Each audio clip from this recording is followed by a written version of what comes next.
Our second reading is from the Gospel of Mark, chapter 8, starting at verse 27. Jesus went on with his disciples to the villages of Caesarea Philippi, and on his way he asked his disciples, "Who do people say that I am?" They answered him, "John the Baptist, and others Elijah, and still others one of the prophets." He asked them, "But who do you say that I am?" Peter answered him, "You are the Messiah." And he sternly ordered them not to tell anyone about him. Then he began to teach that the Son of Man must undergo great suffering and be rejected by the elders, the chief priests, and the scribes, and be killed, and after 3 days rise again. He said this all quite openly. And Peter took him aside and began to rebuke him. But turning and looking at his disciples, he rebuked Peter and said, "Get behind me, Satan, for you are setting your mind not on divine things, but on human things."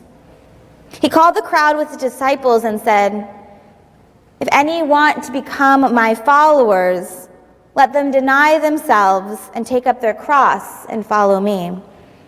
For those who want to save their life will lose it, and those who want to lose their life for my sake and for the sake of the gospel will save it. For what will it profit them to gain the whole world and forfeit their life? Indeed, what can they give in return for their life? Those who are ashamed of me and my words in this adulterous and sinful generation, of them the Son of Man will also be ashamed when he comes in glory of his fathers with the holy angels." The word of the Lord. Sometimes I don't know why the lectionary puts two texts together. They just do, and I don't understand why. But today, for our Old and New Testament texts, I am so taken with their pairing. To me, they feel like old friends being reintroduced by new experiences, or perhaps two different dishes mixed together with just a different ingredient, a new pairing, if you will.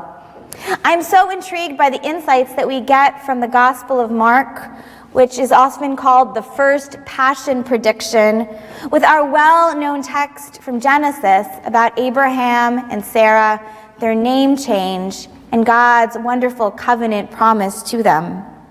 I am awestruck by this covenant that travels the span of time from biblical days all the way to us. But this covenant that does not change, it travels, but it does not change. The Mark text, as we read, brings us dramatically into the second week of Lent. We remember back about a month what began on those sunny seas of Galilee when Jesus first summons those followers to follow me. Now all takes place within the shadow of the cross. We're offered 3 centering questions. Maybe you'll think about these. Who do you believe Jesus to be? What does it mean for you for Jesus to be called the Christ, the Son of God, the Messiah? And looking at your own life, what does it mean to be a disciple?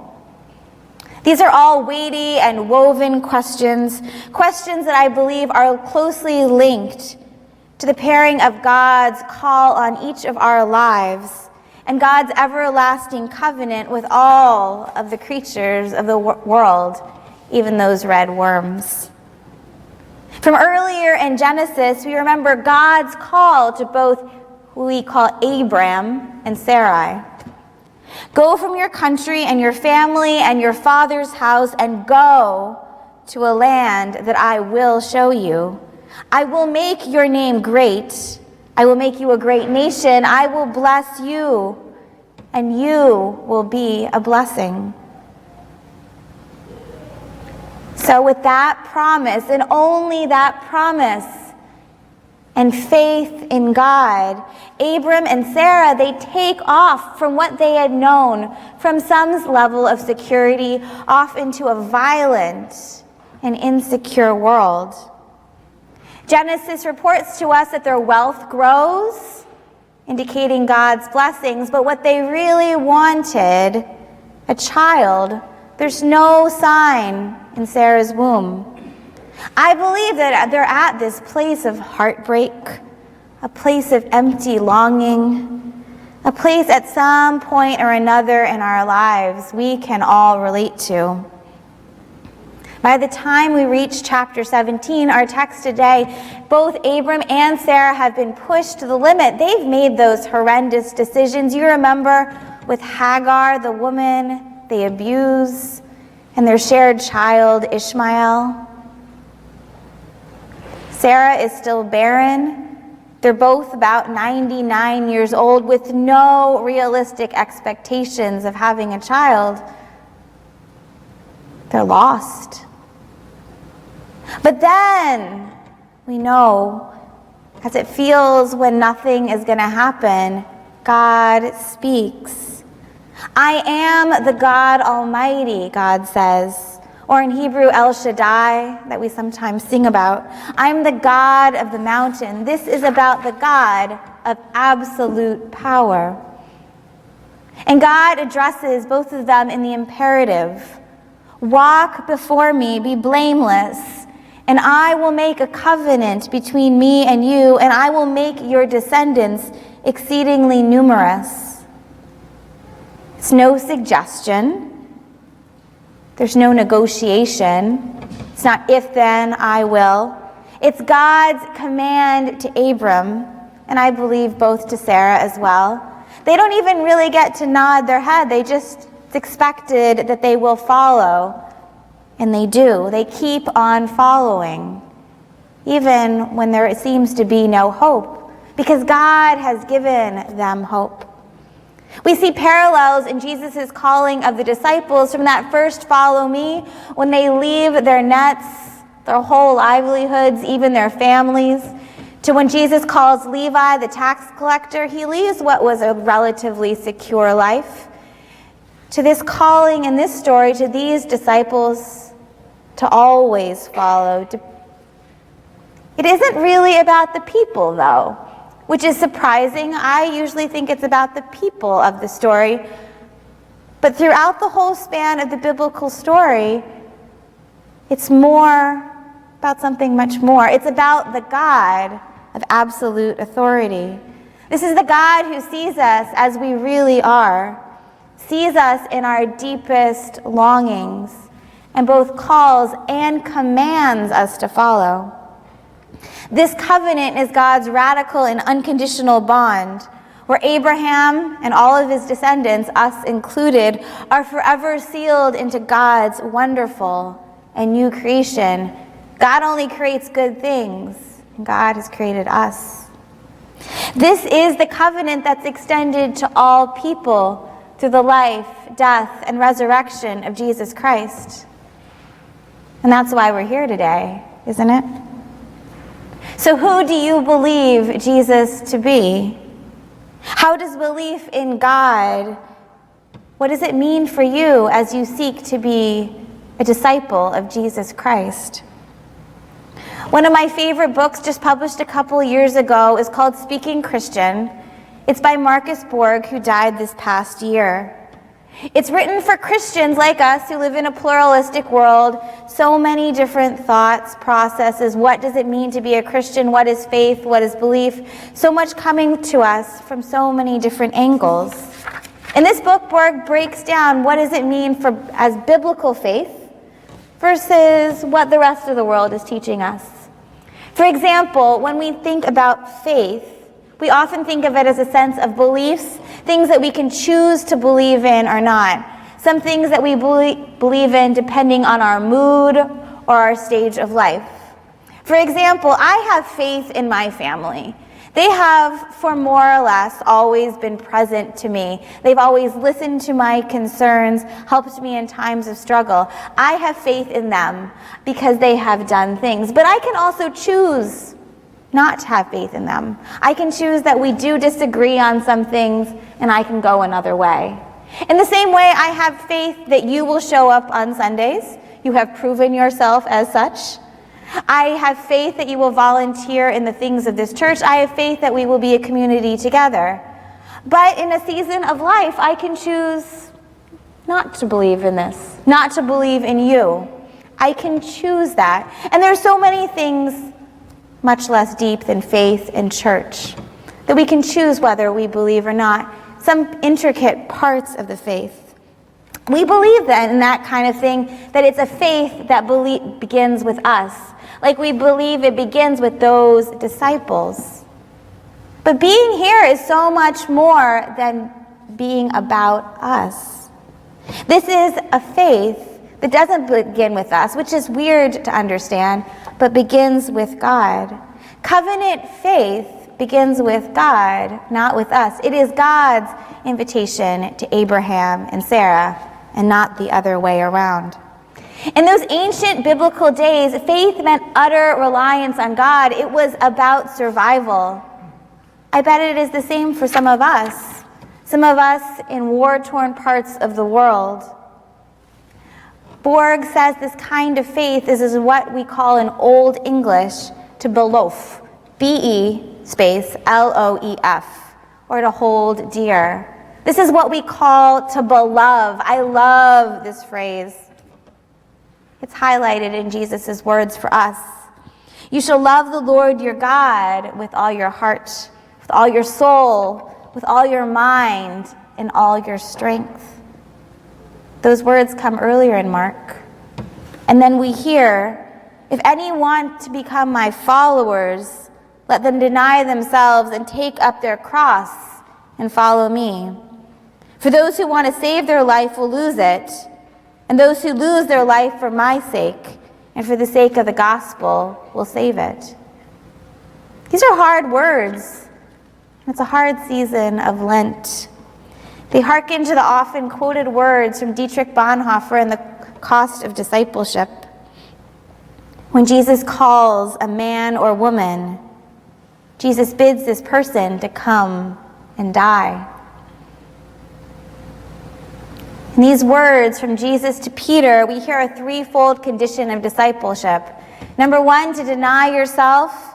Number two, to take up your cross. And number three, to follow Jesus. But the third, to follow Jesus, is dependent on the first two, denying yourself and taking up your cross. It's the opposite message that we're often given in life. I don't know about you, but I've always heard, be successful. Study hard so you can get into the best college, so you can get into the best job, so you can make a good living, so you can support your family, so you can be powerful, I guess, so you can be comfortable. Be successful, work hard so you'll be promoted. And with the extra time you have, give back to charity, give back to the church. But only do that if you have extra time. Obviously, you all have heard a different message. You're here today. Being a disciple of Jesus, as you well know, takes on an entirely different focus. Sometimes we think this focus all has to do with giving up everything, all the worldly pleasures. And some of us are called into radical Christian poverty. The hard thing I've noticed, though, is we're at the risk when we deny all of our worldly treasures. We start worshiping the idea of giving up all of these things rather than worshiping God, God's self. Or more dangerously, sometimes we think that it's God's will that we suffer. Women have often suffered because of this thought throughout the spans of time.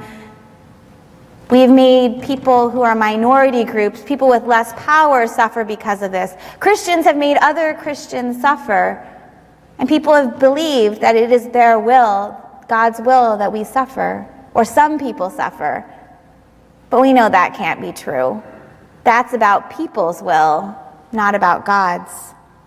Rather, God is calling us to a denial of self that grasps after things for one's own benefit. That kind of self that makes those little cutting remarks, I do them. The judgmental self, the self that judges both ourselves and our neighbor, the self that's beholden to anger, even justified anger. the self obsessed with image and power and beauty, the self that believes that we are on the center of the stage, that we are the protagonist in the story. To deny this kind of self-serving, self-grasping self is to liberate the true self that's at the center of each of us. This is the center where each of us believes that we, you, I, those we have met and those we haven't met, are all beloved, all creatures of God, created good. This is the dying to the old and rising to the new. We learn about who we are by discovering who God is.